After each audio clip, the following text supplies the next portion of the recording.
पूर्णमदः। ॐ भद्रं नो अपि वातयमनः। ॐ शान्तिः शान्तिः शान्तिः। సో ఇందు మనం ఐతరేయ ఉపనిషత్తులో ప్రథమ ఖండం ద్వితీయ ఖండం ఈ రెండు ఖండాలు చూసాం.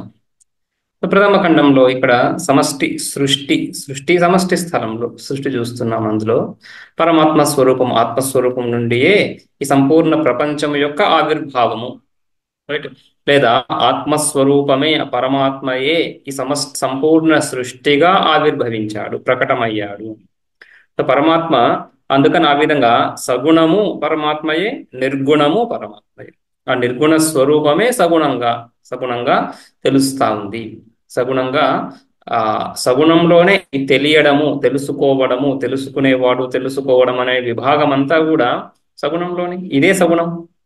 ఈ విభాగం, ఈ లోక వ్యవహారం ఏదైతే ఉందో, ఈ లోక వ్యవహారం అంతా కూడా సగుణంలోనే కుదురుతుంది, కానీ నిర్గుణంలో ఎలా కుదురుతుంది?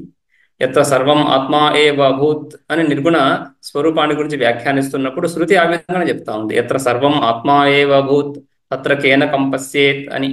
లేదా నేహ నానాస్తి కించన, నేహ నానాస్తి కించన ఇహ నానా కించన అపి నాస్తి, రైట్? మృత్యోస మృత్యుమాప్నోతి యైహ నానేవ పశ్యతి అని నానాత్వ నింద, నానాత్వ దృష్టి నింద, నానాత్వము లేదని ప్రతిపాదన, రైట్? సో ఆ విధంగా ద్రష్టాదృశ్య ఇత్యాది భేదాలు లేవని ఈ విధంగానే నిషేధముఖంగానే నిర్గుణ స్వరూపాన్ని పరిచయం చేయడం. సగుణ స్వరూపాన్ని పరిచయం చేస్తున్నప్పుడు కించిత్ క్రియ, సర్వవ్యాపకత్వం, సర్వాత్మత్వం, సర్వగతత్వం, రైట్? సో అసంగత్వం, కూటస్థ స్వరూపం అని ఈ విధంగా అసంగత్వం ఇత్యాది రూపంగా సగుణాన్ని వ్యాఖ్యానిస్తున్నప్పుడు కొన్ని గుణాలతో చెప్పుకుంటాం. లేదంటే అదృశ్యం, అస్పర్శ, రైట్? అశబ్దం, అస్పర్శం, అరూపం, అవ్యయం అని ఆ విధంగా శబ్దస్పర్శాది గుణాలు లేనటువంటి స్వరూపం అని చెప్పడం. ఈ రెండు రకాలుగా చెప్తున్నటువంటి తత్వం ఒకటే. ఒకే తత్వాన్ని ఈ విధంగా రెండు రకాలుగా మనం తెలుసుకుంటున్నాము. స్వరూపత పరమార్థత స్వరూపత దాని స్వరూపాన్ని ఈ విధంగా వ్యాఖ్యానించుకొని అదే స్వరూపాన్ని ఉపాసనాముఖంగా తెలుసుకుంటున్నప్పుడు సగుణంగా తెలుసుకోవాల్సి ఉంటుంది. లేదా విచారంలో కూడా, అంటే కేవలం ఉపాసనాపరంగా ఉపాస్య బ్రహ్మనే కాకుండా జ్ఞేయ బ్రహ్మను కూడా విచారించి తెలుసుకుంటున్నప్పుడు ఆ విచారము ఎలా విచారించాలి అంటే గుణాల ద్వారానే, ఏదో ధర్మాల ద్వారానే విచారించాల్సి వస్తుంది. తటస్థ లక్షణం తీసుకొని చెప్పుకుంటాం అప్పుడు, రైట్? సో తటస్థ లక్షణం అంటున్నప్పుడు, తటస్థ లక్షణం అంటేనే దాని స్వరూపము కానటువంటి తత్వముతో ఇంకొక తత్వాన్ని పరిచయం చేసుకోవడం. ఒక తత్వాన్ని పరిచయం చేస్తున్నప్పుడు దానికంటే వేరైనటువంటి విషయాన్ని ఆశ్రయించి ఈ మొదటి దాన్ని పరిచయం చేసుకోవడం తటస్థ లక్షణం అని చెప్పుకుంటాం. సో సృష్టిని తీసుకొని, జగత్తుని తీసుకొని, జగత్తు యొక్క సృష్టి, జగత్తు యొక్క స్థితి, జగత్తు యొక్క లయ, ఇవి. జగత్తు యొక్క సృష్టి జగత్తులో ఉంటుంది. సృష్టి అనే క్రియ ఎక్కడ ఉంటుంది? జగత్తు. ఈ క్రియ దేనికి సంబంధించింది? జగత్తుకు సంబంధించింది కదా. జగత్తు ధర్మం జగత్తులో ఉండాలి. ఆ విధంగా జగత్తులోనే సృష్టి, జగత్తులోనే స్థితి, జగత్తులోనే లయ. అయితే ఈ జగత్తులో ఉండే సృష్టికి కారణము అని జగత్తు సృష్టిని చూపిస్తూ తద్వారా పరమాత్మ పరిచయం. అదేవిధంగా జగత్తు యొక్క స్థితిని చూపిస్తూ తద్వారా పరమాత్మ పరిచయం. ఇది ఎలా ఉంటుంది? శాఖాచంద్ర న్యాయంగానే చూపిస్తుండేది వృక్షాన్ని, వృక్ష శాఖలు ఇత్యాది వస్తువులు, రైట్? వీటిని చూపిస్తుంది. పరిచయం చేయాలనుకునేది ఆ చంద్రుణ్ణి, రైట్? చంద్రుడి యొక్క స్వరూపము ఈ విధంగా వృక్షాదుల ద్వారా పరిచయం, ఇంకొక వస్తువు ద్వారా దాన్ని పరిచయం చేస్తున్నాం, రైట్? సో ఆ విధంగా వృక్షం యొక్క అగ్రభాగము, రైట్? వృక్షం యొక్క ఇంకొక దిశ, ఈ విధంగా అని చెప్తూ ఆ చంద్రుడిని పరిచయం చేయడం, రైట్? సో దీనే తటస్థ లక్షణం అని చెప్పుకుంటున్నాం. ఇక్కడ ఆ విధంగా తటస్థ లక్షణం ద్వారానే ముందు సృష్టి ప్రక్రియను చూపిస్తూ, తటస్థ లక్షణం లేకుండా సాక్షాత్తుగా పరమాత్మ యొక్క పరిచయం స్వరూప లక్షణం ద్వారా కుదరదు. ఆ విధంగా కుదరదు. ఎందుకంటే నిషేధము, ఏదైతే మిథ్యాజ్ఞానము ఆల్రెడీ బుద్ధిలో ఉందో ఆ మిథ్యాజ్ఞానాన్ని నిరాకరించకుండా సమ్యక్ జ్ఞానం ఎలా కలుగుతుంది? మిథ్యాజ్ఞానాన్ని అడ్రస్ చేయకుండా, దాన్ని నిషేధించకుండా కేవల జ్ఞానాన్ని మాత్రం ఉపదేశిస్తున్నప్పుడు ఇది రెండు ఉంటాయి. మిథ్యాజ్ఞానం దాని పాటికి అది ఉంటుంది, సమ్యజ్ఞానం దాని పాటికి అది ఉంటే సమ్యక్ ఎలా అవుతుంది? ఆ జ్ఞానంలో సమ్యక్త్వం, ఆ పరమాత్మ పరిచయంలో సమ్యక్త్వం ఏంటి? అద్వితీయం. ఏకమేవాద్వితీయం బ్రహ్మ. సో అద్వితీయం అంటున్నప్పుడు ఈ ద్వితీయ వస్తువును నిషేధించకుండా అద్వితీయ స్వరూపాన్ని ఎలా పరిచయం చేస్తారు ఎవరైనా కూడా. అందుకని ఈ ఆరంభం బిగినింగ్ ఈ విధంగా తటస్థ లక్షణం ద్వారానే ఉండాలి. అందుకని ఇక్కడ సృష్టి ప్రక్రియ చూస్తున్నాం. పరమాత్మ నుండి ఆ విధంగా ఆయనలో ఒక ఇచ్ఛ, రైట్, ఈ జగత్తుని కల్పించాలనేటువంటి ఒక ఇచ్ఛ, సైక్షత అని ఇచ్ఛ, ఆ ఇచ్ఛ చేతనత్వాన్ని ప్రతిపాదిస్తా ఉంది అక్కడ. అంటే ఈ జగత్తు ఉత్పన్నం కాకముందు చైతన్యము అని. ఆ చైతన్యము నుంచి విరాట్, హిరణ్యగర్భ, విరాట్ నుంచి సమష్టి సృష్టి. ఆ విధంగా నిర్గుణము, ఈ విధంగా క్రమం ఇదే చెప్పుకుంటాం కదా. నిర్గుణ నిరాకారం పరమాత్మ. ఆ తర్వాత సగుణ నిరాకారం, గుణం వస్తుంది ఆకారం లేకుండా, సగుణ నిరాకారం. ఈ సగుణ నిరాకారంలో మనం మాయా విశిష్ట ఈశ్వరుడని, లేదా సృష్టికర్త హిరణ్య గర్భుడు, సమష్టి స్థూల సూక్ష్మ శరీర అభిమాని అని, ఇవన్నీ కూడా సగుణము అంటే సూక్ష్మంలో వస్తా ఉంది కాబట్టి ఆకారం లేదన్నట్టుగా. లేదంటే ఈశ్వరుణ్ణి మాయా విశిష్ట చైతన్యం. మాయా అంటే అవ్యాకృతం. అవ్యాకృత విశిష్ట చైతన్యం అంటున్నప్పుడు చైతన్యంలో నామరూపాలు లేవు. అవ్యాకృతం అంటేనే నామరూపాలు లేవని అర్థం. సో అవ్యాకృతం అన్నప్పుడు మాయా విశిష్ట చైతన్యము రెండు అంశాల్లో కూడా, ఉపాధి అంశంలో ఉపహిత అంశంలో రెండిట్లో కూడా నామరూపాలు లేవు. సో ఆ విధంగా గుణం వస్తూ ఉంది, సైక్షత ఇత్యాది గుణాలు వస్తున్నాయి. గుణం ఉంది కానీ ఆకారం లేదు అని సగుణ నిరాకారం. నిర్గుణ నిరాకారం, ఆ తర్వాత సగుణ నిరాకారం. ఆ సగుణ నిరాకారం కాస్త సగుణ సాకారంగా, నిర్గుణ నిరాకారం సగుణ సాకారంగా కావాలంటున్నప్పుడు ఉపాధి కావాల్సి వస్తుంది. ఉపాధి ద్వారానే సంభవం అది. అదేవిధంగా సగుణ నిరాకారము సగుణ సాకారం కావాలంటే కూడా మళ్ళీ ఉపాధి కావాలి. ఆ సగుణ సాకారంలో సకల వ్యవహారాలు, సంపూర్ణ స్థూల ప్రపంచం, విరాట్ అంతా వచ్చేస్తుంది. అందులోనే ఈ అవతారవాదం కూడా, రైట్, దశావతారాలనండి, చతుర్వింశతి అవతారాలనండి, ఎన్నైనా సై అవతారాలైన కూడా ఇవన్నీ కూడా అందులోనే అనేక అంటే అనంత కోటి అవతారాలు, లెక్కించలేనన్ని అవతారాలు పరమాత్మ. కానీ అవన్నీ కూడా సగుణ సాకారంలో మనకు సిద్ధమవుతాయి. సో ఈ విధంగా ఈ 3 స్టెప్స్ క్రియేషన్లో, మన వేదాంత సిద్ధాంతంలో ఎక్కడ చూసినా కూడా ఈ 3 స్టెప్స్: నిర్గుణ నిరాకారము, సగుణ నిరాకారము, సగుణ సాకారము. ఆ విధంగా ఇక్కడ నిర్గుణ నిరాకారము ఆత్మావాయుధమేక ఏ వగ్ర ఆసీత్ అని చెప్పడం, అందులో నుంచి మళ్ళీ ఇక సగుణ నిరాకారాన్ని, సగుణ సాకారాన్ని చెప్పుకుంటున్నాం. అలా ఆ విధంగా లోకాల సృష్టి, లోకపాలకుల సృష్టి, ఆ లోకపాలకుల సృష్టి తర్వాత లోకపాలకులలో అశనాపిపాసలు, అంటే విరాట్లో కూడా అసనాయా పిపాస, రెండు విరాట్లో కూడా, మళ్ళీ ఆ విరాట్ నుంచి ఉత్పన్నమైన దేవతల్లో కూడా, ఆ దేవతలు మళ్ళీ సంసారంలో భాగం అవ్వడం, ఇదంతా కూడా కర్మోపాసనల ఫలం సంసారాంతర్భూతమే అని చెప్పడం దాని ఉద్దేశం. అక్కడి నుంచి ఇక ఆ దేవతలు, అసనాపిపాసలతో కూడిన దేవతలు ఒక ఉపాధిని అడుగుతున్నారు. ఎందులో అయితే ప్రతిష్ఠితమై ఈ అసనాయాపిపాసలను తీర్చగలము, ఈ అసనాయాపిపాసలు ఏవైతే ఉంటున్నాయో వాటికి సమాధానపరచడం అనేది, ఆ సమాధానపరచడానికి 2 విషయాలు కావాల్సి ఉంటుంది: భోగ్య వస్తువులు, ఆ తర్వాత అధిష్టానము. అధిష్టానాన్ని అడుగుతున్నారు. ఆ అధిష్టానంలో గోవు, అశ్వము, ఆ తర్వాత పురుష రూపం అని చెప్పుకున్నాం. దాంతో సంపూర్ణ వెష్టి సృష్టి, అంటే వెష్టి అంటే ఈ ఇండివిజువల్ జీవులు ఎవరైతే ఉన్నారో, పశుపక్షాదుల నుంచి, క్రిమి కీటకాదుల నుంచి, దేవయక్ష దేవగంధర్వాదుల వరకు, గంధర్వ దేవతాదుల వరకు, హిరణ్య గర్భుడి వరకు, దేవతాదుల వరకు, ఇంద్ర బృహస్పతి ఇత్యాదుల వరకు సకల సృష్టిని ఆ విధంగా మనం చూస్తున్నాం ఉపలక్షణ రీత్యా.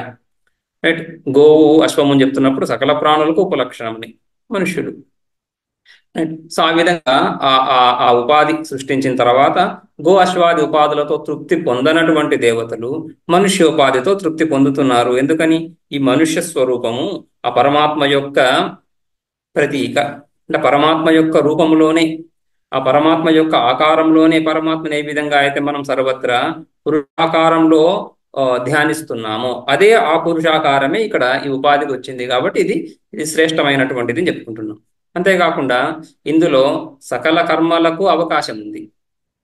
సకల కర్మలకు, సకల ఉపాసనలకు, అంటే సకల సాధనలకు, సకల సాధనల ద్వారా సకల సాధ్యాలకు కూడా, సాధన ద్వారా సాధ్యాన్ని పొందుతాం. సో సాధ్యం కూడా ఈ ఉపాధి ద్వారా సకల సాధ్యం అంటున్నప్పుడు సాధ్యం ఏమవుతుంది? బ్రహ్మాండమే. సంపూర్ణ బ్రహ్మాండము సాధ్యకోటిలోకి వస్తూ ఉంది ఈ ఉపాధి. కాబట్టి ఈ ఉపాధి శ్రేష్టమైన ఉపాధి అని. ఆ ఉపాధి వాళ్ళకు ఈ విధంగా అనుకూలంగా తెలుస్తా ఉంది. కాబట్టి ఆ ఉపాధిలో అనుకూల స్థానాలను పొందమని పరమాత్మ ఉపదేశం. ఆ తర్వాత అసనాపిపాసలు ఏవైతే ఉన్నాయో ఈ అసనాపిపాసలు కూడా స్థానం కావాలి. ఈ సృష్టి అంతా వాటి మీద ఆధారపడి ఉంది, అసనాయాపిపాస. ఈ అసనాయాపిపాస పరమాత్మను ప్రార్థించడం, పరమాత్మ వాటిని ఈ దేవతలు, ఈ లోకపాలకులు ఎవరైతే ఉన్నారో వాటి ఆ దేవతలనే ఈ అసనాయాపిపాసలకు అధిష్టానంగా కల్పించడం. ఆ విధంగా ఆ దేవతలు ఏ భోగాన్నైతే, ఏ హవిస్సులనైతే పొందుతున్నారో, వైదికంగా హవిస్సులు, లోకంలో భోగ్య విషయాలు, సో వీటి యందు భాగము ఈ అసనాయాపిపాసలకు కల్పించబడతా ఉంది. ఇక్కడ దాకా చూశాం. ఇదంతా సృష్టి. ఇప్పుడు ఈ తృతీయ ఖండం చూద్దాం. ఇప్పుడు ఇందులో మొదటి మంత్రం, రైట్? సైక్షత ఇమేను లోకాశ్చ లోకపాలాశ్చ అన్నమేభ్య సృజా ఇతి. సైక్షత, ఆ పరమాత్మ ఈ విధంగా చూస్తున్నాడు, సంకల్పిస్తున్నాడు. తర్వాత ముందు ఇమేను లోకాశ్చ లోకపాలాశ్చ, ఇవి లోకాలు, ఇవి వీరు లోకపాలకులు, ఈ లోకాలను నేను సృష్టించాను, ఈ లోకపాలకులను సృష్టించాను. ఈ లోకపాలకులకు, ఈ లోకాలు అంటున్నప్పుడు ఈ ఆ, అంబో మరీచిర్ మరమాపహ లోకాలు, అలా కూడా లోకాలే. అదే విధంగా ఈ అశ్వ గో ఇత్యాది ఉపాధులను ఏదైతే కల్పించారో అవి కూడా లోకాలని చెప్పుకుంటాం, అవి కూడా లోకాలని చెప్పేసి లోకాలు. ఈ విధంగా వ్యష్టి స్థలంలో ఈ విధంగా ఉపాధులను లోకాలని చెప్పుకుంటున్నప్పుడు లోకపాలకులు అంటే ఇంద్రియానుగ్రాహక దేవతలు, ఆయా ఇంద్రియాలను అనుగ్రహిస్తున్నటువంటి దేవతలు, రైట్? అదేవిధంగా లోకాలు అంబో మరీచిర్ మరం ఆపహ అని కానీ, లేదా శబ్దస్పర్శ రూపరసగంధ అని కానీ తీసుకుంటున్నప్పుడు లోకపాలకులు సాక్షాత్తుగా ఆయా దేవతలు, రైట్? సో ఆ విధంగా ఇమే లోకాహ ఇమేను లోకాశ్చ లోకపాలాశ్చ, ఆ విధంగా లోకపాలకులను సృష్టించిన తర్వాత లోకపాలకుల సృష్టిలో ఇంద్రియాలు వచ్చాయి. ఇంద్రియ ఆ ఇంద్రియానికి అధిష్టానాలైన గోలకాలు, ఆ గోలకాలకు అధిష్టానమైన స్థూల ఉపాధి, ఆ తర్వాత ఇంద్రియాలకు అనుగ్రాహక దేవతలు, వీళ్ళందరూ వచ్చారు. వీళ్ళందరూ ఉన్నంత మాత్రాన, ఇంత మాత్రం చేతనే భోగం కలగదు. ఈ అసనాయాపిపాసల యొక్క ఆ అసనాయాపిపాసల ద్వారా దుఃఖం ఏదైతే కలుగుతుందో దానికి సమాధానం ఇంత మాత్రం చేత కలగదు. భోగ్య వస్తువులు కావాలి. ఈ భోగ్య వస్తువు ప్రపంచం, గడపటాది విషయాలు, శబ్దస్పర్శ రూపరసగంధ విషయాలు కావాలి. అందుకని ఇప్పుడు అంటున్నారు అన్నం ఏభ్య సృజా ఇది. ఏభ్య, వీళ్ళందరిని ఉద్దేశిస్తూ అన్నం సృజా, అన్నాన్ని సృష్టిస్తాను అని ఈక్షత, అది ఈక్షత సంబంధం. ఈక్షత క్రియకు ఈ అన్నం సృజా ఇది, దాంతో అన్నాన్ని సృష్టిస్తాను అని ఆయన సంకల్పించారు. భాష్యంలో స ఈక్షత అని కదా మంత్రము. ఈక్షత సహ అంటే ఎవరు? సహ ఏవం ఈశ్వర, ఈశ్వరుడు. సహ ఈశ్వర ఏవం ఈక్షత, ఈ విధంగా ఆయన సంకల్పించాడు. కథం, ఏ విధంగా? ఈ విధంగా అంటే ఏ విధంగా? ఇమేను లోకాశ్చ లోకపాలాశ్చ. ఇమేను, ను అంటే ను అనేది వితర్కం, అంటే ఆలోచన అని అర్థంలో. ఇమేను లోకాహ ఇమేను లోకాశ్చ లోకపాలాశ్చ, ఇవి లోకాలు, ఇవి లోకపాలకులు, వీరందరూ లోకపాలకులు అని ఆయన ఈ విధంగా మయా సృష్టాహ, వీళ్ళందరూ ఈ లోకాలు లోకపాలకులు నా చేత సృష్టించబడ్డారు. సృష్టాహ అని మనం అధ్యాహారం చేసుకోవాలి. మంత్రంలో ఇమేను లోకపాలాశ్చ అనేది దానికి ఈ విధంగా కలుపుకుంటే మయా సృష్ట, నా చేత వీళ్ళందరూ సృష్టించబడ్డారు. అంతేకాకుండా అసనాయాపిపాసాభ్యాం చ సంయోజితాహ, చకారం సముచ్చయార్థం కదా. వీళ్ళని సృష్టించడమే కాకుండా ఈ సంసారంలో వాళ్ళ సంబంధం ఏర్పడింది. ఏ విధంగా? అసనాయాపిపాసల ద్వారా. అసనాయాపిపాసాభ్యాం, ఈ అసనాయ ఆకలి దప్పికలతో వాళ్ళకి సంబంధం కూడా కల్పించాను. సంయోజితాహ, ఎప్పుడైతే ఆకలి దప్పికలు కల్పించారో ఆకలి దప్పికలకి సమాధానాన్ని కూడా, ఆకలి దప్పికలు ప్రశ్నలు కదా, దుఃఖకారకాలవి ప్రశ్నలు, అంటే అవి ఒక సమస్యను తీసుకొస్తున్నాయి. ఆ సమస్యతో పాటు సమాధానాన్ని ఇవ్వాలి. అతో నా ఏషాం స్థితి అన్నమంతరేణ, అంతరేణ అంటే వినా లేకుండా, అన్నం లేకుండా ఏషాం స్థితి న భవతి. ఏషాం లోకపాలక, లోకపాల అందరికి. ఈ లోకం అంటే ఈ ఉపాధులను చెప్పుకుంటున్నాం కదా, ఉపాధులు. ఈ ఉపాధుల యొక్క ఉనికి, ఈ ఉపాధులలో గోలకాలు ఉన్నాయి, అందులో అనుగ్రాహక దేవతలు ఉన్నారు. ఆ అనుగ్రాహక దేవతలు, ఆ ఇంద్రియాలు ఈ ఉపాధి స్థూల శరీరం మీద ఆధారపడున్నాయి. ఈ స్థూల శరీరం స్వయంగా ఎలా స్థితిని పొందుతుంది? అన్నం లేకుండా. సో అన్నం ఉంటున్నప్పుడు ఆ అన్నం ద్వారా స్థూల శరీరంలో వృద్ధి కలుగుతుంది. తద్వారా సూక్ష్మ శరీరంలో ఈ ఇంద్రియ గోళకాలు, తర్వాత ఇంద్రియాల్లో వృద్ధి కలుగుతా ఉంది అన్నం ద్వారా. ఆ అన్నం లేకుండా వీటికి వృద్ధి లేదు, క్షయిస్తాయి. రైట్. ఏ ప్రాణి అయితే లోకంలో పుడుతూ ఉందో అది ఎంతో కొంత శరీరంతో, ఎంతో కొంత శక్తితో పుడుతుంది. కానీ దానికి తర్వాత ఈ అన్న సరఫరా లేకపోతే ఏమవుతుంది? అది క్షయించిపోతుంది, క్షీణించిపోతుంది. కాబట్టి ఈ శరీరం ఇత్యాదులు మనుగడకి ఇవన్నీ అన్నగత ప్రాణులు. అన్నం ఉంటేనే జీవిస్తాయి, అన్నం లేకుండా జీవించవు. కాబట్టి వీటికి అన్నం లేకుండా అతో అతో అని ఎందుకని అతహ అంటే ఆ కారణం చేత. ఏ కారణం చేత? అసనాయా పిపాసలు కల్పించాం కాబట్టి. అసనాయా పిపాసాభ్యాం చ సంయోజితా అతః, ఆ కారణం చేత ఏషాం స్థితి అన్నమంతరేణ నభవతి, అన్నం లేకుండా కుదరదు. కాబట్టి తస్మాత్ తస్మాత్ అన్నం ఏభ్య లోకపాలేభ్య సృజై సృజై సృజే ఇది. వీళ్ళను ఈ లోకపాలకులను ఉద్దేశించి, రైట్, వీళ్ళను ఉద్దేశించి అన్నాన్ని సృష్టిస్తాను. అన్నం సృష్టించకుండా వీళ్ళలో ఉండేటువంటి అసనాయా పిపాసలకి ఒక విశ్రాంతి అనేది లేకుండా పోతుంది.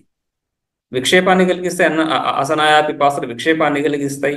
ఆ విక్షేపం క్షణకాలం తీరాలన్నా, విశ్రాంతి కావాలన్నా అన్నం ఉండాలి. అందుకని అన్నం ఏభ్య సృజై సృజే ఇది.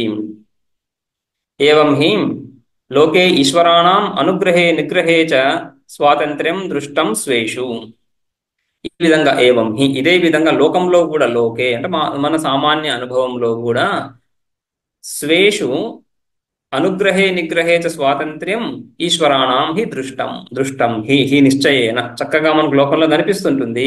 స్వేషు అంటే తన సంబంధించినటువంటి వ్యక్తుల యందు, తన అధీనంలో ఉన్నటువంటి వ్యక్తుల యందు ఈశ్వరులు అంటే సామర్థ్యాన్ని కలిగినటువంటి వాళ్ళు, పాలకులు.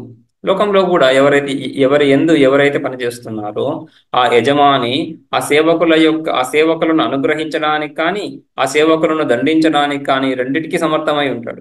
రెండిటికి సామర్థ్యం ఉన్నవాడే ఆ విధంగా యజమాని అవ్వగలుగుతున్నాడు. వాడు మాత్రమే, అటువంటి సామర్థ్యం ఉన్నటువంటి వాడు మాత్రమే మిగిలిన ప్రాణులను వినియోగించి ఏదో కార్యాన్ని సాధించగలడు. ఏ కార్యాన్ని సాధించాలన్నా ప్రజలు కావాలి, లేదా ప్రజలతో పని చేయించుకునే సామర్థ్యం ఉండాలి. ప్రజలతో పని చేయించుకునే సామర్థ్యం ఉండాలంటే ఆ ప్రజలని అనుగ్రహించగలగాలి. వాళ్ళు పని చేస్తున్నప్పుడు, రైట్, పని చేయనప్పుడు శిక్షించగలగాలి. ఆ క్యారెట్ అండ్ స్టిక్ మోడల్ అంటాం కదా, వాళ్ళని శిక్షించడం, అనుగ్రహించే సామర్థ్యం లేకపోతే వీడు వాళ్ళని ఎలా నియంత్రిస్తాడు? పాలకుడు ఎలా అవుతాడు? రైట్. అదే ఈశ్వరత్వం, ఈశ పాలనే, ఈశ సామర్థ్యం. ఈశ్వరత్వం అంటే సామర్థ్యం. కొద్దిపాటి సామర్థ్యం లోకంలో కూడా ప్రజలకు ఉంటుంది. సర్వసామర్థ్యం పరమాత్మ యందు. ఆ పరమాత్మ యొక్క ప్రతిరూపాలే ఈ ప్రాణులు. కాబట్టి ఈ ప్రాణుల యందు కూడా కొంత సామర్థ్యం ఈ విధంగా కనిపిస్తుంటుంది. అది ఐశ్వర్యం ఉన్నవాడు ఈశ్వరుడు. సో ఏవం హి లోకే ఈశ్వరాణం, లోకంలో ఈశ్వరుడు అంటే వీళ్ళందరూ కూడా, రైట్, ఈ రాజులు కానీ వీళ్ళందరూ కూడా ఈశ్వరాణం స్వేషు అనుగ్రహే నిగ్రహే చ, అనుగ్రహించడం, రైట్, వాళ్ళకు అనుకూలమైనటువంటి పరిస్థితులు కల్పించడం, నిగ్రహే దండించడం, ప్రతికూలమైనటువంటి పరిస్థితులు కల్పించడం. వీటిలో స్వాతంత్ర్యం ఉంది వాళ్ళకి. స్వాతంత్ర్యం స్పష్టంగా తెలుస్తా ఉంది. తద్వత్ అదేవిధంగా ఆ మహేశ్వరుడు, సర్వేశ్వరుడు, ఆయన యందు కూడా సర్వేశ్వరత్వాత్, ఈ లోకంలో ఉండే ఈశ్వరులు కొద్దిపాటి మందిని మాత్రమే నియంత్రించగలరు. ఎంత సామర్థ్యం ఉన్నా కూడా వాడు కొద్దిపాటి వ్యక్తులను మాత్రమే నియంత్రించగలడు. అది కూడా కొద్దిపాటి కాలంలోనే నియంత్రించగలడు. కొద్ది కాలము, కొంత కాలంలో, కొంత దేశంలో కొంతమందిని మాత్రమే నియంత్రించగలడు. అంటే వాడి ఐశ్వర్యం పరిమితంగానే ఉంటుంది. ఎందరో రాజులు వచ్చారు, ఎందరో రాజులు పోయారు, కానీ జగత్తు అలా నడుస్తూ ఉంటుంది. కాబట్టి వాళ్ళ యొక్క సామర్థ్యానికి ఒక సీమ ఉంది.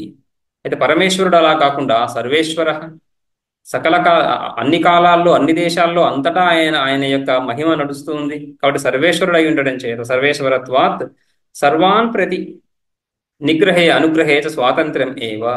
అందుకని లోకపాలకులను కూడా అనుగ్రహించగలడు. కేవలం లోకంలో ఉండే కొద్దిపాటి వ్యక్తులే కాకుండా ఈ లోకపాలకులను కూడా, లోకపాలకులను కూడా అనుగ్రహించగలడు, నిగ్రహించగలడు. అశనాపిపాసలతో బంధించాడు, అశనాపిపాసలు సంబంధం కలిగించాడు, నిగ్రహం. ఆ తర్వాత అశనాపిపాసలు ఏవైతే సంబంధం కలిగి ఉన్నాయో వాటికి సమాధానాన్ని చూపిస్తున్నాడు అన్న సృష్టి ద్వారా, అనుగ్రహం. అనుగ్రహం నిగ్రహం రెండు ఉన్నాయి ఆయన ఎందు. నిగ్రహే అనుగ్రహే చ స్వాతంత్ర్యం ఇవ, స్వతంత్రుడు అందులో. అందుకని ఈ విధంగా చేయగలుగుతున్నాడు. లేకుంటే లోకపాలకులు వాళ్ళు ఈశ్వరుడు, స్వతహాగా స్వతంత్రంగా వాళ్ళే ఈశ్వరుడు. వాళ్ళని ఎలా నియంత్రిస్తున్నాడు? సర్వేశ్వరుడు కాబట్టి, ఈశ్వరులకు కూడా ఈశ్వరుడు కాబట్టి అని ఆ విధంగా అన్నాన్ని సృష్టిస్తాను అని సంకల్పించాడు. ఆయన సంకల్పమే అన్నం సృష్టమవుతుంది. ఎక్కడి నుంచి సృష్టిస్తారు అన్నాన్ని? మళ్ళీ అవే పంచభూతాల నుంచి. ఏ పంచభూతాల నుంచి లోకాలను సృష్టించాడో, ఏ పంచభూతాల నుండి దేవతలను సృష్టించాడో, రైట్, అదే పంచభూతాల నుండి ఆ అన్నాన్ని కూడా సృష్టిస్తున్నాడు అని చెప్పడం రెండో మంత్రం. సోపోభ్యతపత్ తాభ్యోపి తప్తాభ్యో మూర్తిరజాయత, యా వై సా మూర్తిరజాయత అన్నం వై తత్.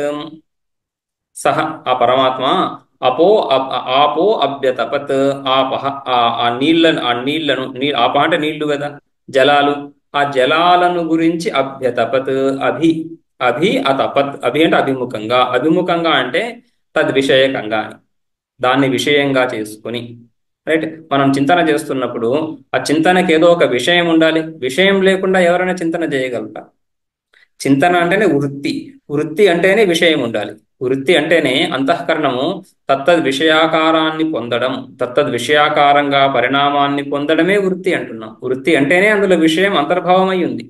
అట్ ఇంప్లిసిట్ గా ఆబ్జెక్ట్, వస్తువు అనేది వృత్తిలో దాగి ఉంది కదా. వృత్తి లేకుండా విషయం లేకుండా వృత్తి ఎక్కడి నుంచి వస్తుంది? అదేవిధంగా పరమాత్మ కూడా తపస్సు చేస్తున్నాడు అంటే చింతననే కదా. చింతన అంటున్నప్పుడు చింతనకి ఒక విషయం ఉండాలి. అదే ఇక్కడ ఆపహ, ఆ జలాలు, ఆ జలాలను ఉద్దేశించి, అభిముఖంగా అంటే వాటిని ఉద్దేశించి, వాటి విషయకంగా చింతన చేస్తున్నాడు. ధ్యై చింతాయాం అని ధాతువు, ధ్యై చింతాయాం, ధ్యై ధాతువు నుంచి ధ్యానము. ఈ ధ్యానం అనే పదము ధ్యై ధాతువు నుంచి వస్తా ఉంది. ఆ ధ్యై ధాతువుకి అర్థం ఏంటి? చింతాయాం, చింత, విచారము అని అర్థం. ధ్యానం అంటే విచారం అని అర్థం.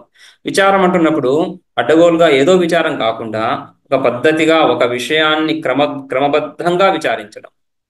ఒక విషయాన్ని తీసుకొని ఏకాగ్రంగా అదే విషయం గురించి ఆలోచించడం. అదే విషయం గురించి ఎలా ఆలోచిస్తారు? సజాతీయ వృత్తి ప్రవాహం, విజాతీయ వృత్తి తిరస్కృత సజాతీయ వృత్తి ప్రవాహం. ఆ విషయం గురించి తదేకంగా దాని గురించి చింతన చేస్తూ ఉండడం, ఏది ఇతర విషయాల చింతనను విడిచి దాని చింతన చేయడం, అదే దాని ఏకాగ్రత అంటున్నాం కదా. సో అటువంటి చింతన, ఆ విషయంలో చింతన ఏకాగ్రత అంటున్నప్పుడు ఆ బుద్ధి స్తబ్దమైపోయి ఉండడం కాదు కదా. బుద్ధి స్తబ్దమై ఒకే విషయాన్ని, మనం ఏదైతే ఈ ప్రత్యాహారం అంటున్నప్పుడు, ఈ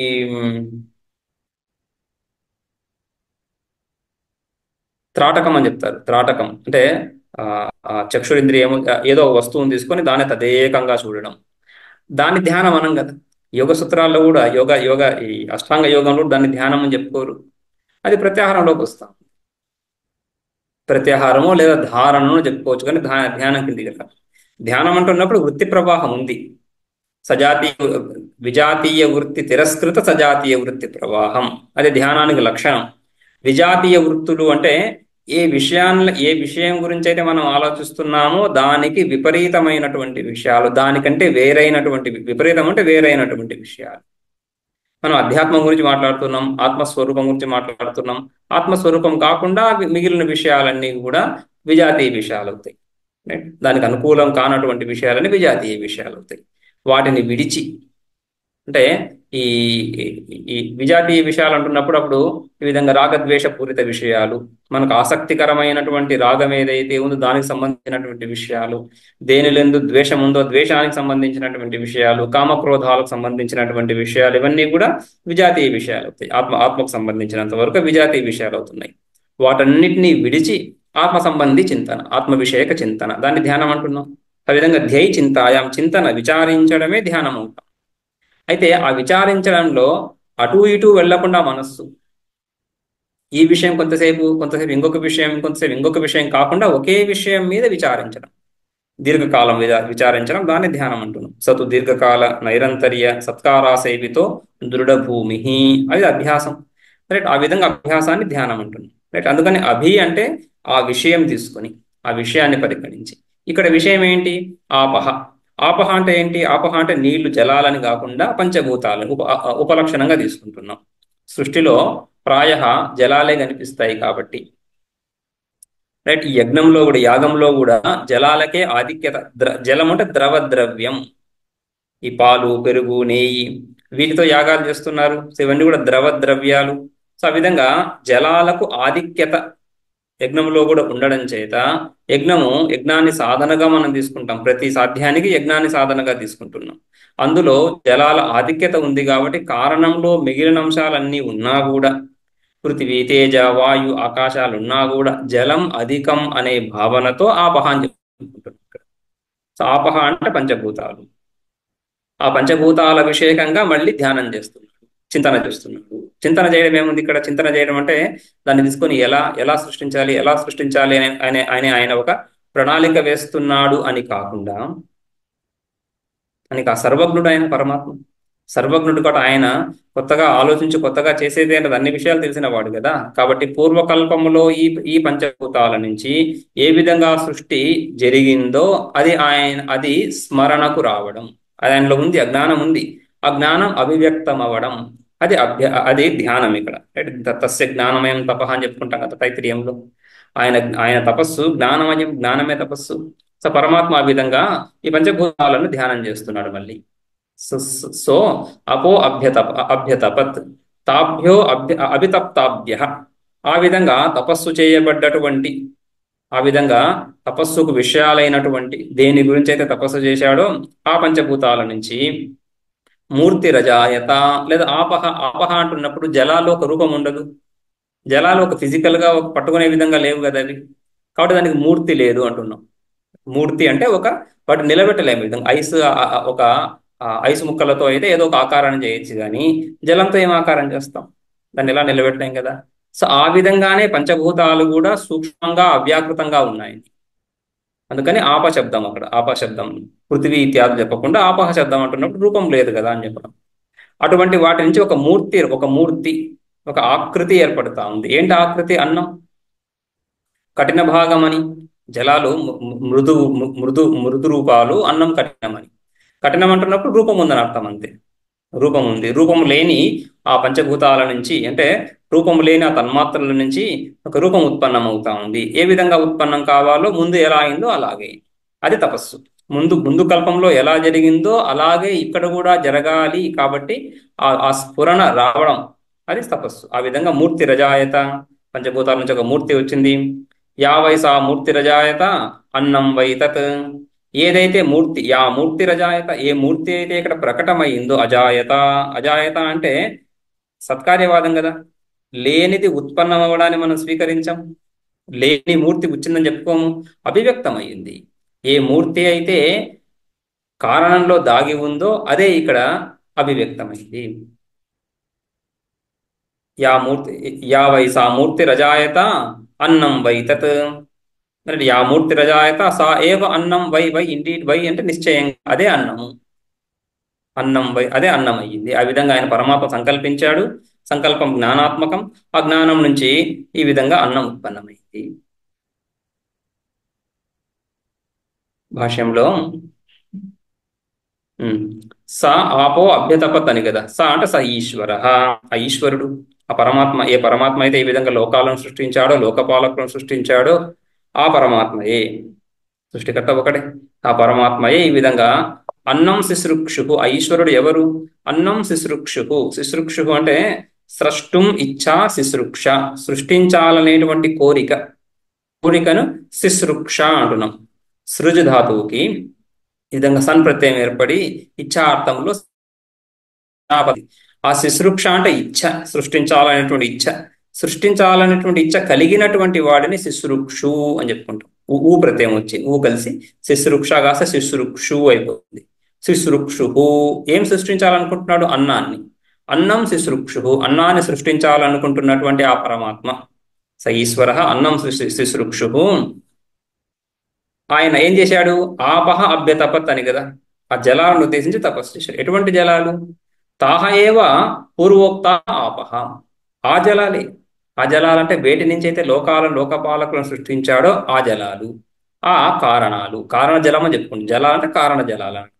కారణ జలాలు అంటే పంచభూతాలే, తన్మాత్రలు. వాటిని ఉద్దేశించి, అంటే వాటి విషయమై అభ్యతపత్. ఆ విధంగా చింతన విచారం చేస్తున్నాడు, ధ్యేయ చింతాయం, చింతన చేశాడు అంటే స్మరించాడు, గుర్తు తెచ్చుకున్నాడు.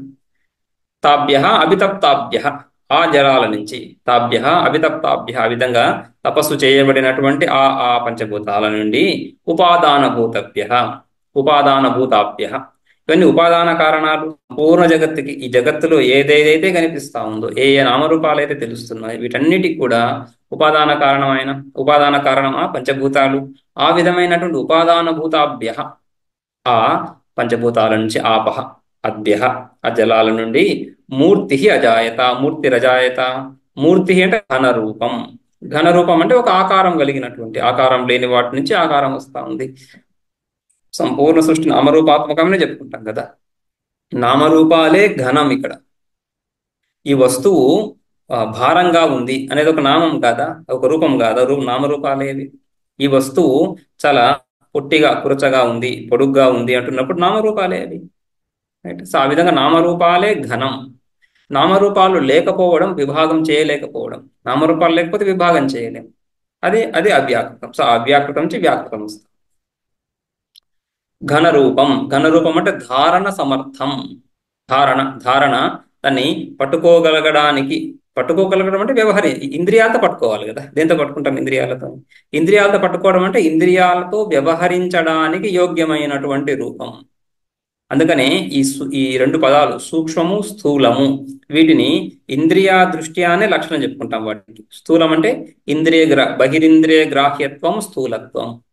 బాహ్యేంద్రియాలతో విషయాలను గ్రహించడం ఏదైతే ఉందో, బాహ్యేంద్రియాలతో ఏ విషయాలైతే గ్రహించబడతాయో అవి స్థూలాలు. బాహ్యేంద్రియాలతో వేటినైతే గ్రహించలేమో అవి సూక్ష్మాలు. ఈ విధంగా ఇక్కడ మనకు స్థూలం కావాలి. ధారణ సమర్థం అంటే ఇంద్రియాల చేత పొందదగినటువంటి విషయాలను, అన్నాన్ని కల్పించాడు. ఎటువంటి అన్నం అది? చరాచర లక్షణం. చరాచర లక్షణం, ఘనరూపం, ధారణ సమర్థం అన్నం. అటువంటి అన్నం అజాయత. ఎక్కడి నుంచి? పంచభూతాల నుంచి. తాభ్య అభితప్తాభ్య అన్నం అజాయత. ఆ విధమైన అన్నం ఉత్పన్నమైంది, ప్రకటమైంది, ఉత్పన్నం. అన్నం వైతత్ మూర్తి రూపం యావైసా మూర్తిరజాయత. అన్నం వైతత్, అదే అన్నం, ఏదైతే ఈ విధంగా ప్రకటమైందో అదే అన్నం. ఏంటిదన్నం? మూర్తి రూపం. యావైసా, యా మూర్తి రూపం, సా మూర్తి అజాయత. ఏదైతే మూర్తి అంటేనే ఒక ఆకారం అని అర్థం. క్రియావత్వం, మూర్తత్వం, క్రియ ఉండడం, క్రియ కలిగి ఉండడం మూర్తమని. పరిచ్ఛిన్నత్వం మూర్తత్వం అని. ఈ విధంగా మూర్తత్వానికి అనేక నిర్వచనాలు ఉన్నాయి. నామరూపం అదే మూర్తం అని కూడా చెప్పుకోవచ్చు. సో ఆ విధంగా అన్నం, ఆ విధంగా మూర్తి ఉత్పన్నమైంది జలాలంటే. ఆ విధంగా అన్న సృష్టి జరిగింది. ఇప్పుడు అన్న సృష్టి జరిగిన తర్వాత ఈ అన్నాన్ని ఈ దేవతలు గ్రహించాలి. ఏ లోకాలను లోకపాలకులను సృష్టించాడో, ఏ లోకపాలకులు, ముఖ్యంగా లోకపాలకులు, ఈ లోకపాలకులు ఈ అన్నం లేకుండా వీరికి మను లేదని పరమాత్మ భావించాడో, ఆ లోకపాలకులను ఉద్దేశించి అన్నాన్ని సృష్టించాడు. తర్వాత ఏమవుతుంది? ఈ లోకపాలకులు ఈ అసనాయా పిపాసల చేత పీడితులై ఈ అన్నాన్ని గ్రహించడానికి బయలుదేరతారు. అన్నం కూడా ఆ పరమాత్మ యొక్క సృష్టి, అంటే పరమాత్మ రూపమే. అన్నం కూడా పరమాత్మ రూపమే. అన్నము పరమాత్మనే. ఆ అన్నాన్ని గ్రహించడానికి బయలుదేరే ఈ దేవతలు, లోకపాలకులు, వాళ్ళు కూడా పరమాత్మ రూపమే. సో పరమాత్మలోనే ఈ అతృత్వం, భోక్తృత్వం. అతృత్వం అంటే తినడం కదా, తినేటువంటి. అత్త అంటే తినేవాడు. అతృత్వం తినేవాడిలో ఉండేటువంటి స్వభావం. అతృత్వం ఎవరిలో? పరమాత్మలోని. అత్త అంటే భోక్త ఎవరు? పరమాత్మ. అన్నం కూడా పరమాత్మని. సో ఈ విధంగా ఈ పరమాత్మ రూపంలో ఈ భేదం వచ్చింది. భోగ్య రూపం, భోగ్య రూప విభాగం వచ్చింది. ఇదే సృష్టి. సృష్టి అంతా ఈ అభేదం నుంచి భేదం రావడమే సృష్టి. సో అభేద రూపకమైన పరమాత్మలో ఈ అతృత్వం, అద్యత్వం, అన్నత్వం, అతృత్వం, ఈ విభాగం. ఇందులో అత్త అన్నాన్ని గ్రహించదలిచినప్పుడు రెండు పరమాత్మనే కాబట్టి ఆ బేసిక్ ఇంటెలిజెన్స్, ఆ కాన్షియస్నెస్, బేసిక్ అంటే రూట్ లెవెల్లో ఆ చేతనత్వం రెండిట్లో ఉంటుంది. కాబట్టి అన్నం కూడా తినబడడం ఏదైతే ఉందో అది దానికి ఇష్టం లేదు. నేను తినబడుతున్నాను అనే జ్ఞానం, ఆ మౌలిక జ్ఞానం ఉండి అది అది అక్కడి నుంచి వెళ్ళిపోతుంది. తినబడడం ఎవరికి ఇష్టం ఉండడు. తినడానికి అందరికీ ఇష్టం ఉన్నా కూడా తినబడడం, నేను ఆహారాన్ని అవుతున్నాను, ఫలానా అత్త భోక్తకి అని ఎవరికి కూడా ఆ విధంగా ఇష్టం ఉండదు. కాబట్టి అన్నం అనేది ఆ పరమాత్మ స్వరూపం నుంచే ఉత్పన్నమై అది ఈ దేవతల బారిన పడకూడదు అని భావించడం సహజమే కదా, అది చెప్తున్నాడు ఇప్పుడు ఇక్కడ. తదేన స్పృష్టం పరాంగత్య జిగాంసత్ తద్వాచా అజిగృహత్ తన్నా శక్నోద్వాచా గ్రహీతుం స యద్ధైనద్వాచా గ్రహయిష్యత్ అవివ్యాహృత్య అవివ్యాహృత్య హైవాన్నం అత్రప్స్యత్. ఈ విధంగా తత్ ఏతత్ స్పృష్టం, ఈ విధంగా సృష్టించబడినటువంటి ఏంటి అన్నం, సృష్టం, స్పృష్టం కాకుండా సృష్టం, ఏతత్ సృష్టం అన్నం, ఈ విధంగా సృష్టించబడినటువంటి అన్నము పరాంగ్ అత్యజిగాంసత్, పరాంగ్ అంటే వేరు, ప్రత్యేక అంటే ముందు తనకు అనుకూలంగా, పరాంగ్ వ్యతిరేకంగా. ఈ దేవతలు ఎవరైతే ఉన్నారో ఈ దేవతలకు వ్యతిరేక దిశలో పరాంగ్ అత్యజిగాంసత్, అది పారిపోవాలని ప్రయత్నం చేస్తా ఉంది, పారిపోతా ఉంది, వెళ్ళిపోతా ఉంది. అంటే ఇంద్రియాల యొక్క వశంలోకి రావటం లేదు. ఇంద్రియానుగ్రాహక దేవతలు ఉన్నారు. ఇంద్రియానుగ్రాహక దేవతలు ప్రయత్నపూర్వకంగా అన్నాన్ని గ్రహించాలే కానీ అప్రయత్నపూర్వకంగా స్వాభావికంగా సహజంగా వాళ్ళకి అన్నం లభిస్తుందనేది లేదు. రైట్. సో సింహము ఆ జంతువులను వేటాడాలంటున్నప్పుడు వేటాడే సామర్థ్యం ఉంటుంది సింహానికి, కానీ ప్రయత్నపూర్వకంగా వేటాడాలి కానీ అది అలా ఆలస్యంగా అలా నోటెరుచుకొని ఉంటే జంతువులు వచ్చి దాని ముఖంలో ఏం పడవు కదా, ఇది వెళ్ళి ప్రయత్నం చేయాలి. ఆ విధంగానే అన్నం పరమాత్మ సృష్టించాడు. ఈ అత్త దేవతలు ఉన్నారు, కానీ ఈ ఇంద్రియానుగ్రాహక దేవతలు ఆ అన్నాన్ని గ్రహించాలి. గ్రహించకుండా అన్నం వీళ్ళకి వేరుగా ఉంది. అంటే సాక్షాత్ అన్నం వీళ్ళకి రాదు, ఈ ఇంద్రియాలకు రాదు, ఇంద్రియాలే అన్నం వైపు వెళ్లాల్సి ఉంటుంది. రూప రస గంధ ఇవన్నీ కూడా ఏ ఇంద్రియమైనా కూడా విషయాల వైపు స్వతంత్రంగా స్వప్రయత్నంతోనే వెళ్లాల్సి ఉంటుంది, కానీ విషయం అప్రయత్నంగా ఏం రావటం లేదు ఇక్కడ అని. రైట్. తదేన సృష్టం పరాంగత్య జిగాంసత్ తత్, ఆ అన్నాన్ని వాచాజిగృక్షత్, వాగింద్రియం చేత అన్నాన్ని గ్రహించాలి. అన్నం అంటే ఇప్పుడు బేసిక్గా అన్నం, తినే అన్నం చెప్పుకుంటున్నాం. సో ఆ అన్నాన్ని వాగింద్రియం ద్వారా గ్రహించాలని ప్రయత్నం చేశారు ఆ ఇంద్రియానుగ్రాహక దేవతలు, ఆ దేవతలు లేదా పరమాత్మ. దేవతలు పరమాత్మనే కదా, ఆ పరమాత్మ, ఆ విరాట్లో ఈ దేవతలందరూ సమష్టిలో చూస్తున్నప్పుడు ఆ విరాట్లో ఈ దేవతలందరూ కూడా అవయవాలు సమష్టిలో. వ్యష్టిలో ఆయా గోళకాల్లో ఉండేటువంటి ఇంద్రియాలకు అనుగ్రహించేటువంటి వాళ్ళు అని దేవతలకు. సమష్టిలో చూసి చెప్పుకుంటున్నప్పుడు ఈ అన్నం ఏదైతే సృష్టించబడిందో ఈ అన్నాన్ని ఆ ప్రజాపతి వాగింద్రియం చేత అజిగృక్షత్, ఇక్కడ అజిగృక్షత్ అంటున్నప్పుడు తినాలనేటువంటి కోరిక, జిగృక్ష, ఆ జిగృక్షను కలిగినాడు అంటే, లేదా ఆ వాగింద్రియం ద్వారా అన్నాన్ని గ్రహించడానికి ప్రయత్నం చేశాడు, అజిగృక్షత్. అయితే తన్నాశక్నోత్ వాచాగ్రహీతం, అయితే ఆ పరమాత్మ, ఆ విరాట్ ఈ వాగింద్రియం ద్వారా అన్నాన్ని గ్రహించలేకపోయాడు, వాగింద్రియం ద్వారా అన్నాన్ని గ్రహించలేదు. సయత్ ఏనద్ వాచా అగ్రహయిష్యత్, ఒకవేళ పరమాత్మ గనక సృష్టి ఆది కాలంలో వాగింద్రియంతోనే గనక ఈ అన్నాన్ని గ్రహించగలిగి ఉండింటే, అంటే ఆ ప్రయత్నంలో సఫలుడై ఉంటే, సాఫల్యాన్ని పొంది ఉంటే, అవివ్యాహృత్య ఏవ అన్నం అత్రప్స్యత్. ఇప్పుడు మనం కూడా కేవలం వాగింద్రియం ద్వారానే, అంటే పలకడం ద్వారానే అన్నం అంటున్నప్పుడు అన్నం అనేటువంటి పదం అభివ్యక్తమవుతోంది నోట్లో కదా, అన్నం అనే పదం అభివ్యక్తమైంది. సో ఆ పదం అభివ్యక్తం అవ్వడం చేతనే అన్నం ద్వారా కలిగేటువంటి తృప్తి, అన్నం ద్వారా కలిగేటువంటి బలం, సామర్థ్యం అన్ని మనం కలిగిపోయి ఉండేటివి. పరమాత్మ కనుక సృష్టి ఆదిలో వాగింద్రియంతోనే గనక అన్నాన్ని గ్రహించగలిగి ఉంటే, ఆ విరాట్ అన్నాన్ని వాగింద్రియం చేత గ్రహించలేదు కాబట్టి మనం ఎంత అన్నం అంటున్నా కూడా ఆ అన్నం ద్వారా కలిగేటువంటి లాభం, ప్రయోజనం మనకు కలగదు. ప్రయత్నపూర్వకంగా అన్నం పొందాల్సిందే కానీ వాగింద్రియం ద్వారా దాన్ని మనం సాధించలేము. సయద్ధైనత్ వాచా అగ్రహయిష్యత్, ఒకవేళ ఆయన అలా చేసిండుంటే, యది ఒకవేళ అలా చేసిండుంటే అప్పుడు మనం కూడా ఆయన ప్రతిరూపాలమే కాబట్టి, ఆ విరాట్ యొక్క ప్రతిరూపాలే, ఆ విరాట్లో ఉండే సామర్థ్యాన్ని అతిక్రమించి మనలో ఏ సామర్థ్యం లేదు. ఆ విరాట్లో ఉండే సామర్థ్యంలో ఒక అంశం మనలో ఉంది కానీ అతిక్రమించేం లేదు. ఆయన ఏదైతే చేయలేదో అది మనం చేయలేము. ఆయన ఏదైతే చేశాడో అందులో కొంత మనం చేయగలము. ఆ సామర్థ్యమే ఉంది ఇంద్రియాలలో అని. ఆ విధంగా వాగింద్రియం చేత మనం అన్నాన్ని గ్రహించలేకపోతున్నాం. ఇప్పుడు భాష్యంలో తదే తదేనద్ అన్నం లోకపాలానామర్థే అభిముఖే సృష్టం సత్. ఈ అన్నం ఏదైతే ఉందో లోకపాలానామర్థే, లోకపాలకులు ఇంద్రియానుగ్రాహక దేవతలు లేదా ఆ దేవతలు, ఆ పరమాత్మ ద్వారా సృష్టించబడ్డటువంటి దేవతలు, అసనాయా పిపాసులతో కూడినటువంటి ఆ దేవతలను ఉద్దేశించి లోకపాలానాం అర్థే ప్రయోజనే వాళ్ళను ఉద్దేశించి అభిముఖే సృష్టం, వాళ్ళకు అభిముఖంగా వాళ్ళ దగ్గరలోనే సృష్టించాడు అన్నాన్ని. ఆ అన్నము మూషకాది మార్జారాది గోచరే సన్ మమ మృత్యు అన్నాదహ ఇది మత్వా పరాక్ అంచతి ఇది. అంటే ఏ విధంగా అయితే మూషకాదులు, ఈ ఎలుకలు ఇత్యాదులు పిల్లి ఇత్యాదులను చూస్తున్నట్టు, పిల్లులను ఇత్యాదులను చూస్తున్నప్పుడు ఏం చేస్తాయి అవి?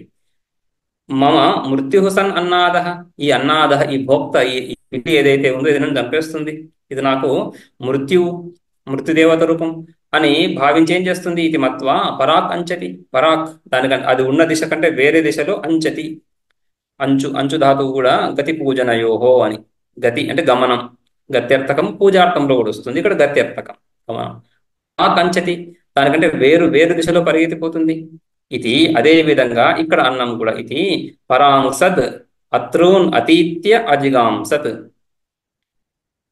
ఇక్కడ ఈ లోకపాలకులను ఉద్దేశించి సృష్టించిన అన్నం కూడా లోకంలో అన్నం లాగానే, లోకంలో ఒక ప్రాణి ఇంకొక ప్రాణికి ఆహారం ఉంది, చూస్తూనే ఉంటున్నాం, రైట్. సో ఆ విధంగా ఒక ప్రాణి ఇంకొక ప్రాణానికి అన్నం అవ్వడం అనేది సహజంగా అది లోకసిద్ధ న్యాయంగా జరిగిపోతా ఉంది, రైట్.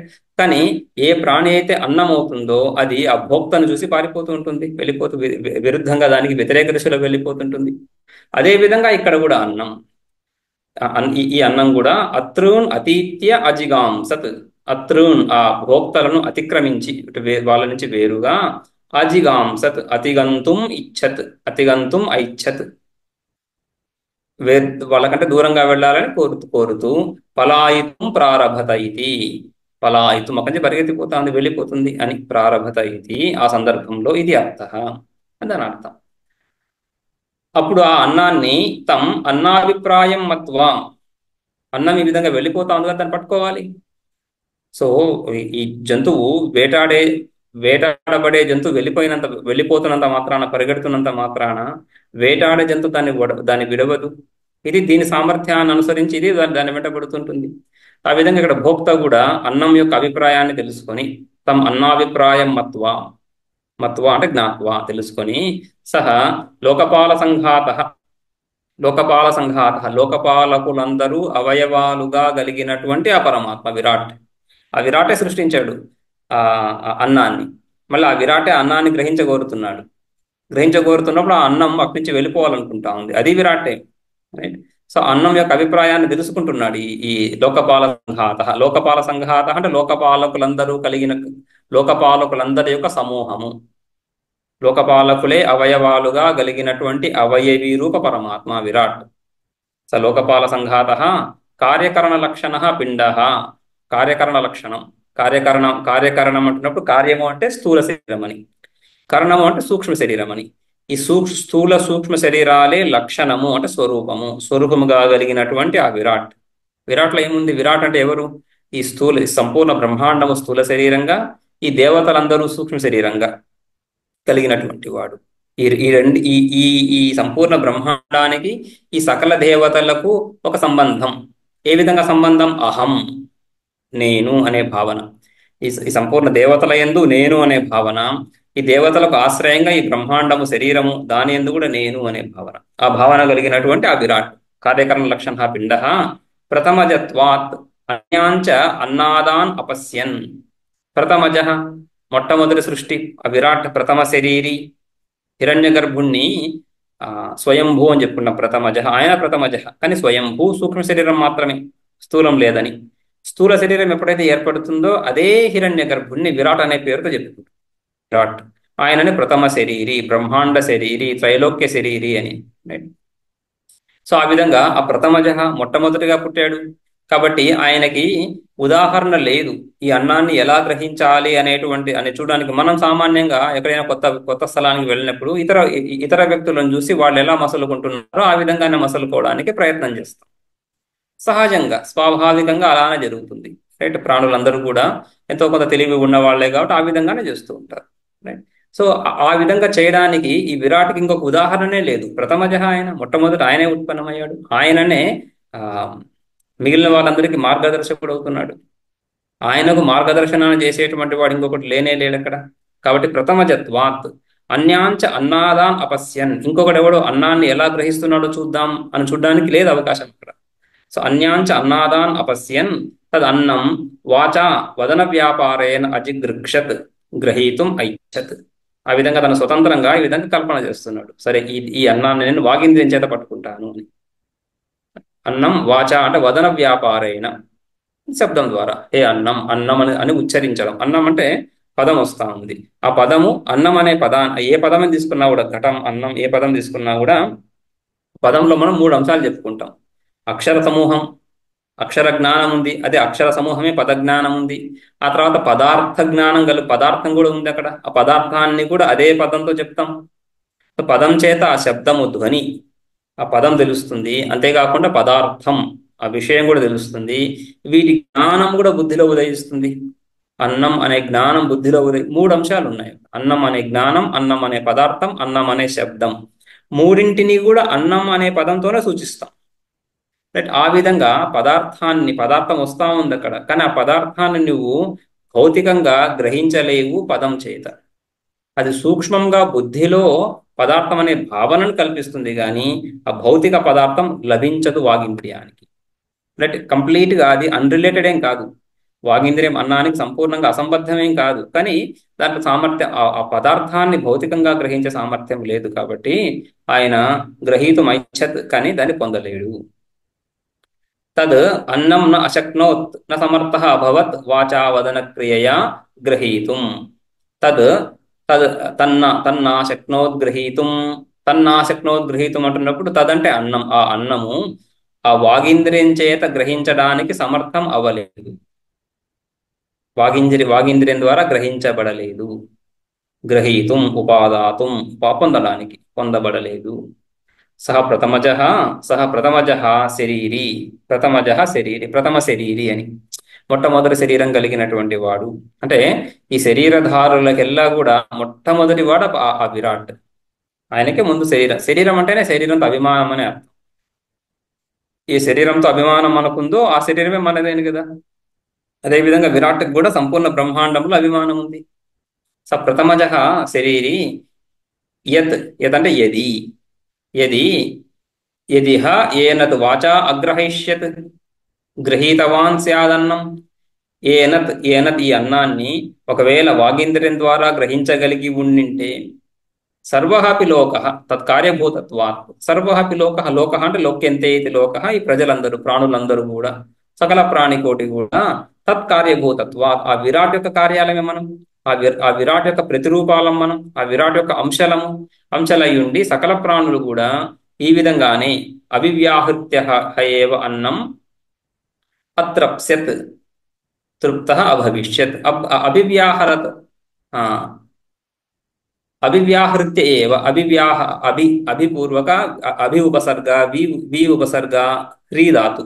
అభివ్యాహృత్య, ఆహృత్య, అభి వి ఆంగ్ 3 ఉపసర్గలు, అభి వి ఆంగ్ ఉపసర్గలతో హ్రీ ధాతు. అభివ్యాహృత్య అంటే ఉచ్చార్య, ఆ పదాన్ని ఉచ్చరించి పైకి.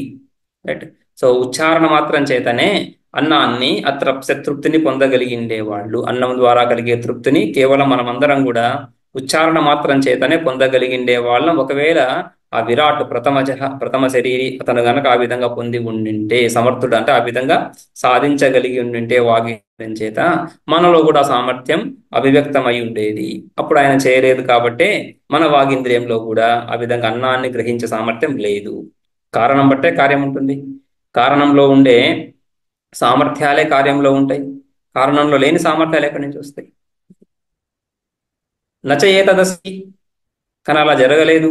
అతో న అశక్నోద్ వాచా గ్రహీతుం ఇది అవగచ్చామః పూర్వజః అపి నచేతదస్తి.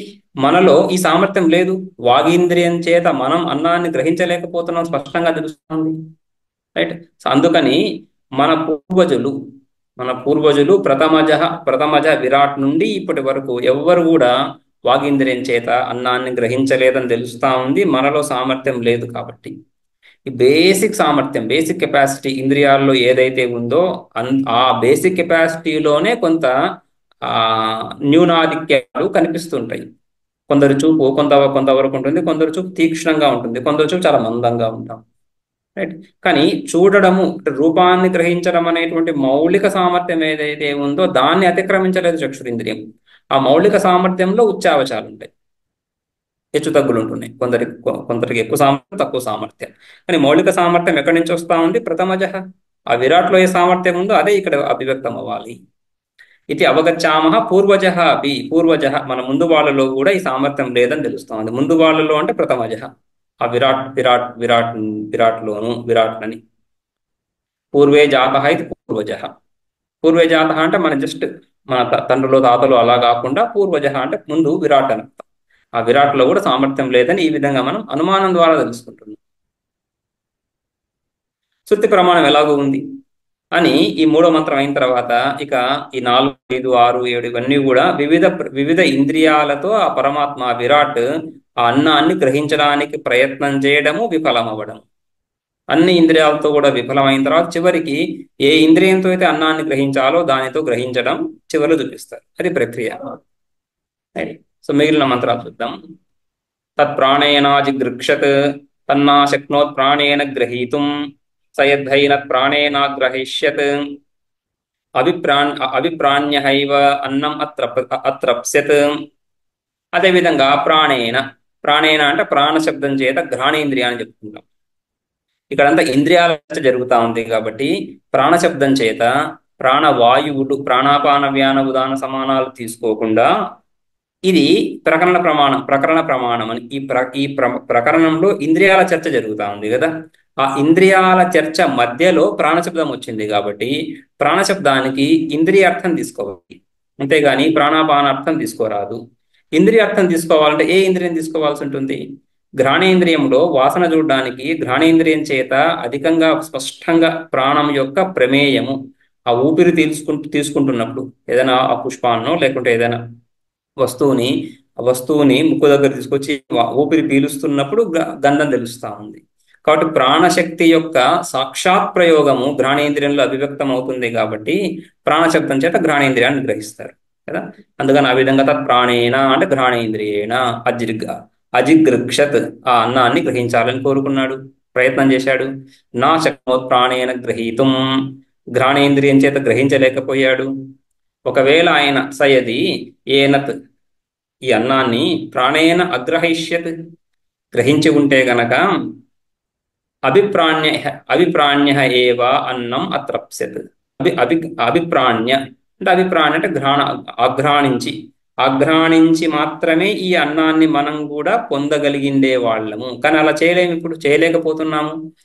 ఈ ఘ్రాణేంద్రియం ద్వారా ఆ మామిడి పండు యొక్క మధురమైనటువంటి ఆ గంధాన్ని మనం సుగంధాన్ని మనం పొందగలుగుతున్నామే కానీ దానిలో నుంచి ఆ రసం, వీర్యం, బలం దాన్ని మాత్రం పొందలేకపోతున్నాము ఘ్రాణేంద్రియం చేత.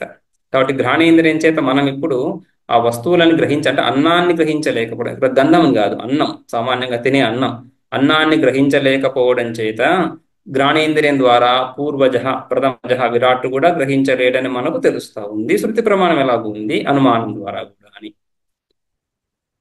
అదేవిధంగా తచ్చక్షుషా అజిగృక్షత్ తన్నా శక్నోచక్షుషా గ్రహీతుం సయద్ధైన చక్షుషా గ్రహైష్యత్ దృష్ట్వా హైవాన్నం అత్రప్స్యత్. అదే విధంగా చక్షురింద్రియం ద్వారా కూడా పరమాత్మ విరాట్ అజిగృక్షత్ అన్నాన్ని గ్రహించాలని ప్రయత్నం చేశాడు. అశక్నో చక్షుషా గ్రహీతుం అయితే చక్షురింద్రియం ద్వారా గ్రహించలేకపోయాడు. ఆయన కనుక చక్షురింద్రియం ద్వారా గ్రహించింటే మనం కూడా విండో షాపింగ్ అంటారు కదా, విండో షాపింగ్ అలా విషయాలను చూస్తూ ఆ విషయాలలో ఉండే సారాన్ని పొందగలిగే వాళ్ళం. కానీ ఆ విషయ సారాన్ని మనం కేవలం చూస్తూ పొందలేము. ఏదో పెద్ద హోటల్కి వెళ్ళి అక్కడ కేవలం అన్న పదార్థ భోజ్యాలను చూసేంత మాత్రాన మనకు ఆ సారం, ఆ యొక్క తృప్తి కలగటం లేదు, బలం, శక్తి, వీర్యం కలగటం లేదు. రైట్. ఆ పరమాత్మ విరాట్ గనక ఆ విధంగా గ్రహించగలిగి ఉండింటే, అంటే ఆ చక్షురింద్రియంలో ఆ సామర్థ్యం లేనే లేదు. అన్నసారాన్ని గ్రహించేటువంటి సామర్థ్యం అందులో సృష్టి కాలంలోనే లేదు. సృష్టి కాలంలో ఏదైతే లేదో దాన్ని ఎవరూ సృష్టించలేరు. సృష్టి కాలంలో ఏ సామర్థ్యం అయితే ఏ విషయాల్లో దాగి ఉందో అందులో కొన్ని సామర్థ్యాలు మనకు కొంతకాలంలో కొన్ని కొన్ని కాలాల్లో కనిపిస్తూ తెలుస్తూ ఉంటున్నాయి. దాన్ని మనం ఇన్వెన్షన్, డిస్కవరీ అంటున్నాం. రైట్. కొత్త కొత్త విషయాలు మనం కనుక్కుంటున్నాం, కానీ ఆ సృష్టిలో మౌలికంగా ఎందులో ఏ సామర్థ్యం ఉందో ఆ సామర్థ్యాన్ని మాత్రమే తర్వాత ఆవిష్కరించగలుగుతున్నాము, అంతకుముందు తెలియని విషయాలని. అంతేగాని కొత్తగా సృష్టించేదంటూ ఏం లేదు ఇక్కడ. అంటే ఆ మౌలికంగా ఆయా ఇంద్రియాల్లో ఉండే సామర్థ్యమే ఇప్పుడు మనకు తెలుస్తుంది, కానీ కొత్త సామర్థ్యాలు ఏవి మనకు లేని సామర్థ్యాలు ఏవి అక్కడ కూడా లేవని. అదేవిధంగా తచ్శ్రోత్రేణాజిగృక్షత్ తన్నా శక్నోత్ గ్రహీతుం స యద్ధైన శ్రోత్రేణాగ్రహిష్యత్ శృత్యా హైవాన్నమత్రప్స్యత్. అదేవిధంగా శ్రోత్రేంద్రియంతో కూడా ఆ విరాట్ అన్నాన్ని గ్రహించడానికి ప్రయత్నం చేశాడు. ఆయన గనక గ్రహించుంటే మనం కూడా ఆ శబ్దాలు వినడం చేత, అన్నము ఇత్యాదులను వినడం చేతనే తృప్తి పొందిండే వాళ్ళము, అంటే అన్న సారాన్ని పొందే వాళ్ళము. కానీ అలాంటి పరిస్థితి లేదు. కాబట్టి ఆ ప్రథమజుడిలో కూడా ఈ సామర్థ్యం లేదని తెలుస్తా ఉంది. అదేవిధంగా తత్వచా జిగృక్షత్ తన్నా శక్నోత్వచా గ్రహీతుం స యద్ధైన త్వచా గ్రహయిష్యత్ స్పృష్ట్వా హైవాన్నమత్రప్స్యత్. అదేవిధంగా త్వగింద్రియం చేత ఆ విరాట్ అన్నాన్ని గ్రహించడానికి, అన్నం పారిపోతా ఉంది, దాన్ని గ్రహించడానికి ప్రయత్నం చేస్తున్నాడు. సో ఆ అన్నాన్ని ఆయన త్వగింద్రియం చేత కూడా గ్రహించలేకపోయాడు. త్వగింద్రియం చేత కనుక ఆయన గ్రహించినంటే మనం కూడా అన్నాన్ని స్పృష్ట్వా అన్నాన్ని కేవలం తాకి, ఆ అన్నం, పప్పు ఇవన్నిటిని తాకి మాత్రమే ఆ అన్నసారాన్ని గ్రహించగలిగి ఉండే వాళ్ళం, కానీ అలా లేదు. అదేవిధంగా తన్మనసా అజిగృక్షత్ తన్నాశక్నో మనసా గ్రహీతుం స యద్ధైనన్ మనసా గ్రహయిష్యత్ ధ్యాత్వా హైవాన్నమత్రప్స్యత్. ఆ విరాట్ మనస్సు చేత కూడా ఆ అన్నాన్ని గ్రహించడానికి ప్రయత్నం చేశాడు, కానీ అందులో ఆ ప్రయత్నంలో సఫలం అవ్వలేదు. ఆయన గనక మనసుతో గనక గ్రహించి ఉండింటే మనం కూడా అన్నాన్ని ధ్యానించడం చేత మాత్రమే తృప్తిని పొందగలిగిండే వాళ్ళం. ఆశామోదకం అని చెప్పుకుంటాం కదా. ఆశామోదకం అంటే ఈ మోదకం నాకు కలగాలనేటువంటి ఆశ, కోరిక. ఆ కోరిక ద్వారా మనస్సులో ఆ ఆకారం, ఆ వృత్తి ఏర్పడ్డప్పటికీ కూడా ఆ వృత్తి ఆ తృప్తిని ఇవ్వదు, ఆ శక్తిని, సామర్థ్యాన్ని ఇవ్వదు. అదేవిధంగా ఇందులో మనం మనసు అంటున్నప్పుడు అంతరింద్రియం చూసాం, వాగాదులు కర్మేంద్రియాలు, చక్షురాదులు జ్ఞానేంద్రియాలు. సో జ్ఞానేంద్రియాల ద్వారా, కర్మేంద్రియాల ద్వారా, మనస్సు ద్వారా అంతటా ప్రయత్నం, అన్ని ఇంద్రియాలతో కూడా ప్రయత్నం చూస్తున్నాం. అదేవిధంగా తచ్చిష్ణేనా గృక్షత్ తన్నా శక్నోచిష్ణేన గ్రహీతుం స యద్ధైన చిష్ణేనా గ్రహిష్యత్ విసృజ్య హైవాన్నమత్రప్స్యత్. ఆ తర్వాత పరమాత్మ శిష్ణం జననేంద్రియం ద్వారా కూడా ఆ అన్నాన్ని గ్రహించడానికి ప్రయత్నం చేశారు. తచ్చిష్ణేనాచిగృక్షత్ తన్నా శక్నో చిష్ణేన గ్రహీతుం. ఆ విధంగా జననేంద్రియం ద్వారా అన్నాన్ని గ్రహించడం కుదరలేదు. సయద్ధైన చిష్ణేనాగ్రహిష్యత్. ఆ విధంగా శిష్ణం చేత కనుక అన్నాన్ని గ్రహించి ఉంటే విసృజ్య హేవాన్నమత్రప్స్యత్. ఈ శిష్ణేంద్రియము కుదేంద్రియం రెండింటిని తీసుకొని ఇక్కడ ఇవి విసృజించడానికి, వీర్యాన్ని విసర్జించడం జననేంద్రియం, తర్వాత ఈ స్థూల అన్నంలో స్థూల భాగాన్ని విసర్జించడం గుదేంద్రియం. అవి విసర్జించేటువంటి ఇంద్రియాలే కానీ గ్రహించేటువంటివి కావు. ఒకవేళ ఈ విధంగా కనుక ఉండింటే ఈ మూత్రాది విసర్జన ద్వారానే వ్యక్తి తృప్తిని పొందుండేవాడు, అన్నాన్ని పొందుండేవాడు. అలా లేదు. ఈ ఈ జంతువులు, ఈ మార్జాలాది జంతువులు ఈ మూత్ర విసర్జన ఇత్యాదులతో వాటి టెరిటరీని ఏర్పరచుకుంటుంటాయి, రక్షించుకుంటూ ఉంటాయి. రైట్. సో ఆ విధంగా అన్నాన్ని గ్రహించలేవు. రైట్. అన్నానికి ఏదో కొంత ఉపయోగం అంటే సంబంధం ఆ విధంగా తెలుస్తా ఉంది. వాటి టెరిటరీని అవి ఏర్పరుస్తున్నాయి. ఇది మా రాజ్యం అని, ఇది మా ఆ ఇందులో మా ఆధిపత్యం అని ఆధిపత్యాన్ని అవి ప్రకటిస్తున్నాయి. ప్రకటించి అందులో అన్నాన్ని వెతుక్కుంటున్నాయి. కాబట్టి అన్నానికి అత్యంత అసంబద్ధమైనదేం కాదు, సంబంధం ఉంది. కానీ దాంతో అన్నాన్ని గ్రహించలేము. సకల ఇంద్రియాల గురించి ఆ విధంగా చర్చ చేసిన తర్వాత ఇప్పుడు సమాధానం చెప్తున్నారు. అంటే ఈ దేని ద్వారా గ్రహించగలిగినాడో అనేది పదో మంత్రంలో. ఇందులో కొంచెం భాష్యం ఉంది. అదే అన్ని మంత్రాలకి 4 నుంచి 9 వరకు వీటన్నిటిలో కూడా విశేషం ఏం లేదు. ఆ 3లో చెప్పిన విషయంగానే విధంగా అన్నింటినీ వ్యాఖ్యానించుకోవాలి. కాబట్టి సమానం ఉత్తరం. సమానం ఏంటది? సమానం ఉత్తరం తత్ ప్రాణేన తచ్చక్షుషా తత్శ్రోత్రేణ తత్వచ తత్ మనసా తత్శిష్ణేన సమానం ఉత్తరం. అంటే ఆయన ప్రయత్నించి విఫలమవ్వడం చేత విఫలమవ్వడం అనేది మనలో కూడా సామర్థ్యం లేకపోవడం చేత తెలుసుకోవడము. ఆయన కనుక సమర్థుడు అయి ఉండింటే ఆ విధంగా చేయడంలో మనం కూడా ఆ విధంగా చేసి ఉండేవాళ్ళం. అలా లేదు కాబట్టి ఆయనలో కూడా ఆ సామర్థ్యం లేదు అని గ్రహించడం. ఆయనలో ఆ ఇంద్రియంలో ఆ సామర్థ్యం లేదు. ఇవన్నీ సమానం. ఇక తేన కరణ వ్యాపారేణ అన్నం గ్రహీతుం అశక్నువన్ పశ్చాత్. ఆయా కరణ వ్యాపారం చేత, ఆయా ఇంద్రియ వ్యాపారాల చేత అన్నాన్ని గ్రహించడానికి అశక్నువన్. తర్వాత ఏం చేశారు? ఇక్కడ జ్ఞానేంద్రియాలు, కర్మేంద్రియాలు, మనస్సు వీటన్నింటిలో కూడా వేటిలో కూడా అన్నాన్ని గ్రహించే సామర్థ్యం లేదు అని. వీటన్నిటికంటే కూడా అతిరిక్తంగా సూక్ష్మ శరీరంలో ఇంకా ఉన్నాయి సాధనలు. ఏంటా సాధనలు? ప్రాణం. ఇక్కడ ప్రాణం అంటున్నప్పుడు ప్రాణాపాన వ్యాన ఉదాన సమాన వాయువులు.